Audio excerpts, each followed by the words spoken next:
Tetapi setelah 105 hari bekerja, kami nggak nampak sedikit pun apa yang sebenarnya Bapak kerjakan selama jadi Menteri HAM ini.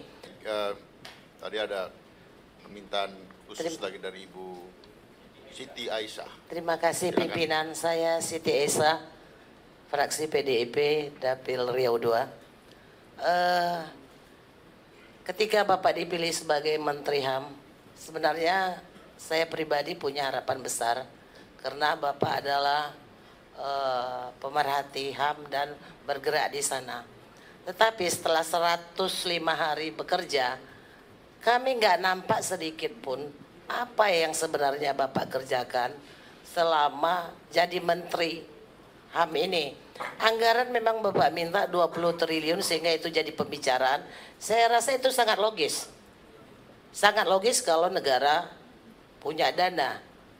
Dan Bapak bekerja, malah saya rasa 20 triliun itu sangat kurang untuk melaksanakan rehabilitasi ataupun pemulihan terhadap HAM itu sendiri atau untuk menindaklanjuti pelanggaran HAM ke depan.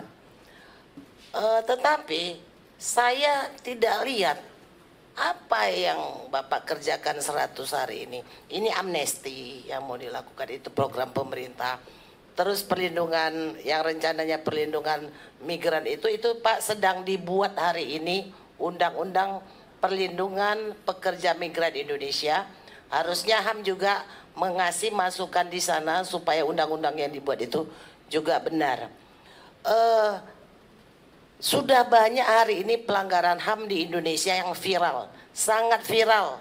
Mungkin Bapak juga tahu seperti Rempang, seperti pagar laut.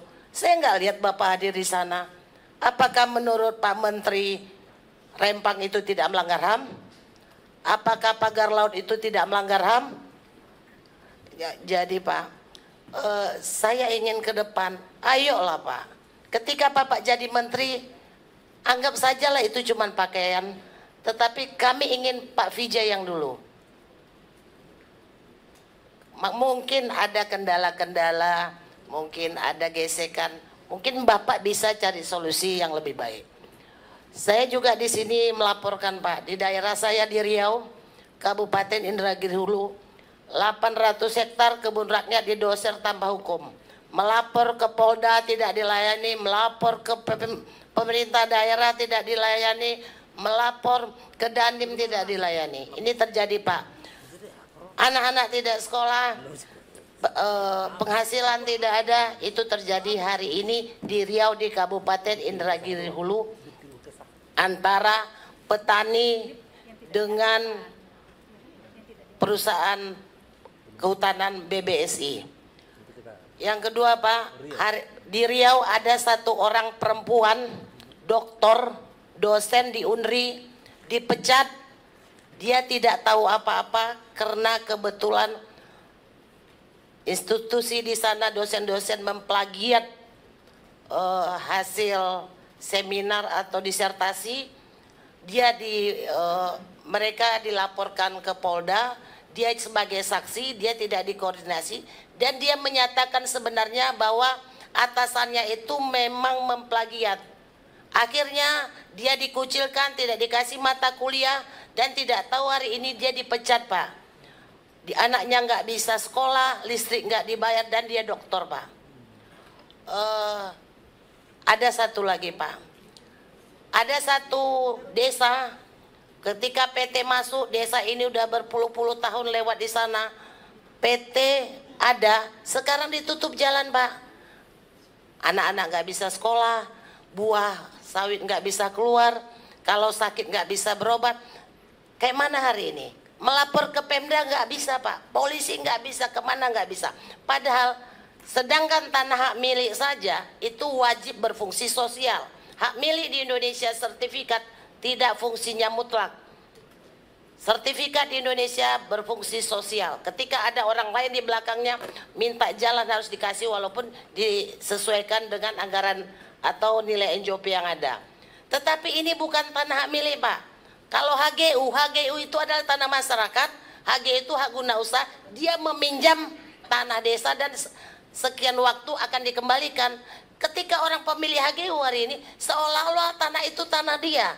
Rakyat tidak boleh lagi lewat di tanah yang memang punya rakyat. Itu melanggar HAM, Pak. Saya minta tolong sekarang mereka terisolasi, sekolah harus memutar lewat sungai.